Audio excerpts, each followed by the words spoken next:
Bem, galerinha, continuando aqui com a segunda parte das projeções cilíndricas, tá? Vamos retornar aqui rapidamente na última aula que eu disse a vocês que a projeção cilíndrica de Mercator, ela está associada a um contexto da expansão marítima, cuja colonização, ela acabava gerando um certo privilégio, né, para a Europa na representação. Tá? Como eu disse a vocês, os 3 itens que você não pode esquecer para a prova. Né? Ela está na parte superior do mapa, ela está na parte central do mapa e ela está maior do que ela deveria ser.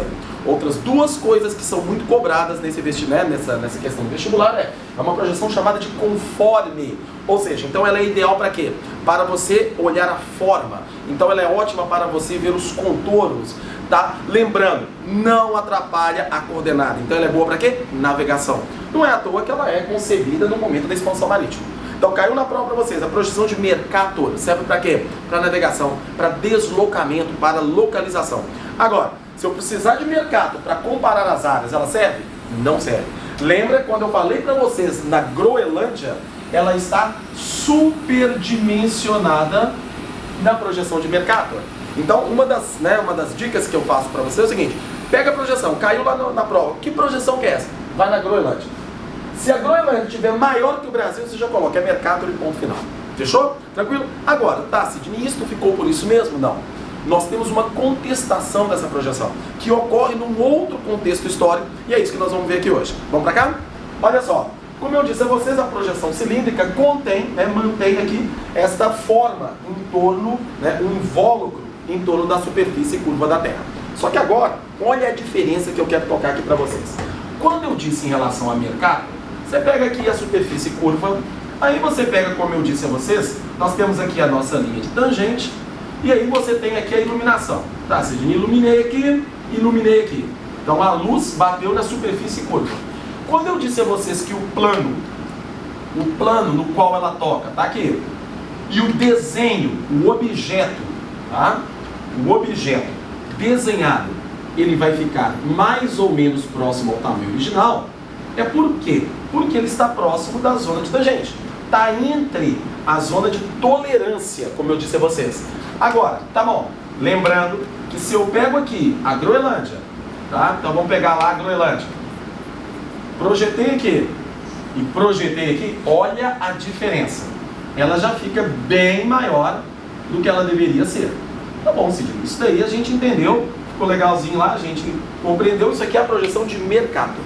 Só que, quando nós chegamos na segunda metade do século XX, tá? Mais ou menos, ali aproximadamente na década de 50, nós começamos a ter concomitantemente ao processo de Guerra Fria, o que nós chamamos de descolonização afroasiática. Vocês percebem que mesmo na aula de cartografia eu estou carregando muito com questões geopolíticas, né? Nós vamos ver isso ao longo do ano, ao longo dos nossos trabalhos. Eu jamais vou desconectar a geografia física, a geografia cartográfica, da geografia econômica, da geografia física. É isso que faz a geografia se tornar o quê? É tão abrangente. E outra, é o que vai lhe tornar competente na hora do vestibular. Então toma cuidado com isso. Não queiram estudar isoladamente. O Miller chegou a dar um bom conselho para vocês. Não compartimentalize os conteúdos, principalmente quando você se refere a conteúdos congruentes. Lembre-se que na Unesp nós tivemos questões falando de literatura e regionalismo brasileiro, inclusive associando aos climogramas. Então o candidato deveria, além de identificar o espaço regional no qual o livro tratava, ele tinha que reconhecer o clima pelo climograma. Tá? Então esse trabalho que nós vamos fazer aqui até o final do ano, fechou? Independentemente da sala que você esteja, né? Principalmente aí os meus alunos do 3º ano que eu os acompanho, né? Durante todo o tempo. O 1º ano super também e o super médio, ok? Vamos lá, galerinha? Então bem aqui, isso daqui é a projeção de Mercator. Agora, olha o que aconteceu. A descolonização afroasiática, ela vai propor o quê? O primeiro mundo está lá, o segundo mundo, Estados Unidos, União Soviética, e o enfraquecimento da Europa após a Segunda Guerra Mundial levou as colônias a se encorajarem a pedir independência. Obviamente, contando com os Estados Unidos e a União Soviética, que contribuíam significativamente, acabaram polarizando o mundo entre primeiro e segundo mundo, sob a influência capitalista, sob a influência socialista.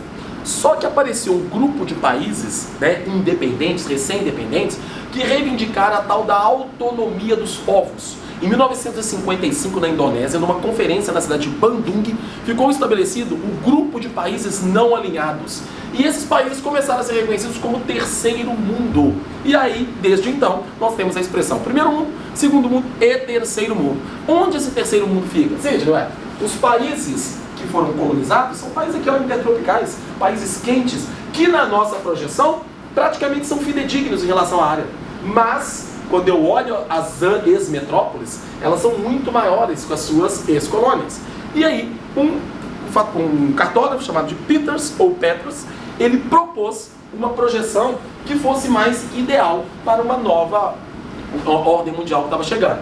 Só que olha a ideia dele. Ele iria pegar a informação e, ao invés de projetá-la radialmente, linearmente, ele iria conduzir a mesma medida até chegar na superfície. Espera aí, então você está dizendo que ele vai fazer isso daqui, ó, né? Olha só, ele vai pegar essa medida e fazer isso aqui com ela. Ele pega, mede, agora imagina, você mede alguma coisa curva, mede o seu rosto, de orelha a orelha. Quando você pegar essa medida e colocar no plano, você concorda que a extensão do seu rosto de orelha a orelha vai ficar no plano maior que o seu rosto? Por quê? Porque eu vejo o seu rosto, você vê o meu, mas nós já vemos ele o quê? Na curvatura. Se eu pegar essa minha pele e colocar aqui no plano, você vai perceber que ela vai deformar. Mas em compensação, se você calcular a área da pele que cobre o rosto, é exatamente do jeito que você viu antes dela ser solta. É isso que nós vamos fazer. Nós vamos abrir, nós vamos pegar os pedaços e colocar a sua superfície na sua medida. Ou então, a hora que você projetar isso daqui, você vai ter um desenho mais adequado do que o que estava feito anteriormente. Quando você projetar aqui, você vai ver um desenho mais adequado do que você projetava lá. Então o que nós temos? Na verdade, as pessoas cometem um equívoco, falando, Sidney, essa projeção valoriza o sul. Não valoriza. Ela coloca os tamanhos no seu devido lugar. Então, isso daqui é a Groenlândia de Mercator. Vou colocar de vermelho aqui, ó. Isso aqui é a Groenlândia de Mercator. Isto daqui é a Groenlândia de Peters. Olha aí. Então, isso aqui é a projeção de Peters. Perfeito? Então, quando você olhar a projeção de Peters, ela não é conforme. Ela é chamada de equivalente. Equivalente. Tá, Sidney, o que é uma projeção equivalente? Lembra quando eu falei dos contornos? Essa daqui, ela valoriza as proporções. Ela valoriza as proporções. Tá bom? Mas ela não valoriza o quê? Os contornos. Então, caiu na prova para vocês. Os contornos de Peters não valem. Não são fidedignos. Olha aí. Não valorizar. Como é que ela ficaria? Aquela projeção que você já deve ter visto, que a América do Norte fica bem encolhidinha lá em cima, né? Depois você tem a sensação de que a América ficou muito maior do que ela é, mas não é. É em comparação ao que de fato se propunha, né? Você vê aqui uma Europa mais modesta, uma África mais comprida, já que a esfericidade ela acaba abrindo, né? Você vê aqui os contornos da Ásia. Então é nitidamente uma projeção na qual a Groenlândia, ó, modesta aqui em cima, tá bom? Então, na verdade, o que acontece? Uma projeção equivalente é aquela que você confia nas proporções, tá? Não vai falar confia na área, não, porque a área é a área real. Aquilo é uma proporção. Significa que se eu quiser calcular a área da América e calcular a área da América do Norte, da América do Sul e da América do Norte, elas vão ser proporcionais. Eu vou ter a noção de quem é maior de fato, tá? A Rússia é grande? Claro que ela é grande. Só que ela não é tão grande quanto o mercado propunha, tá? Então a ideia é justamente essa. Não é sobrevalorizar os países intertropicais ou os do sul subdesenvolvido. É colocar cada um no seu devido tamanho, fazendo com que esses países ganhem de fato a representação que eles merecem, tá? Então daí da ideia. Então, lembrando aqui para a gente concluir, nós temos uma projeção de Peters, que é uma projeção equivalente. Nós temos uma projeção de Mercator, que é uma projeção conforme, tá bom? Em ambos os casos, nós temos uma projeção cilíndrica. Então, em ambos os casos, são projeções cilíndricas. Entretanto, a conforme, ela valoriza os contornos. Ela valoriza os contornos. Olha aí. Valoriza os contornos. Então, ela é muito boa para localização. Você pode usar as coordenadas dela sem problema. Vou coordenadas, tá bom? Já a projeção equivalente, ela valoriza as proporções. Então ela vai valorizar o quê? A área. Então você pode calcular a área. Ela valoriza então o quê? A escala.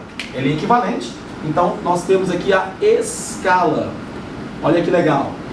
Então uma valoriza a coordenada geográfica e a outra valoriza a escala. Sidney, caiu lá na prova para mim, eu tenho que comparar superfícies. Eu quero ver qual a floresta é maior, a floresta amazônica ou a floresta de taiga. Você vai usar qual? Você vai usar de Peters, porque ela vai lhe dar a proporção correta entre essas duas florestas. Ah, Sidney, eu quero calcular a distância entre dois pontos, eu vou usar de Peters. Agora eu quero a localização de um ponto em relação ao plano cartesiano traçado sobre a Terra, que são as coordenadas. Não, aí eu já quero de mercado. Fechou? Então, duas projeções cilíndricas, duas projeções do mapa mundi, cada uma delas num contexto histórico completamente diferente. Uma no século XVI, a outra no século XX, uma no contexto da expansão marítima, o outro no contexto da Guerra Fria, um no colonialismo e outro na descolonização afroasiática. Viu como é que é importante você saber o contexto histórico, já que o mapa ele vai refletir exatamente aquele momento? Tá? Então, na próxima aula a gente vai agora trabalhar com outros tipos de projeções que não sejam as projeções cilíndricas, ou seja, tentativas de representar outras partes e superfície da Terra com mais fidelidade, tá? Por quê? Se você olhar a projeção cilíndrica, o que vai acontecer? Ela vai conseguir fidelizar uma parte, ou então em detrimento de uma coisa como a área, ela acaba privilegiando a forma, mas e se eu quiser desenhar os Estados Unidos? Né? Se eu pegar os Estados Unidos com o Mercator, ele fica grande demais. Se eu pegar com o Peters, ele fica deformado. Então, eu nunca vou poder desenhar os Estados Unidos. É aí que vem. Nós temos estratégias para desenhar outras partes do mundo, individualmente, por espaços, para que a gente consiga fidelidade na nossa representação gráfica, que é o mapa. No mais, muito obrigado e até o próximo vídeo, galerinha.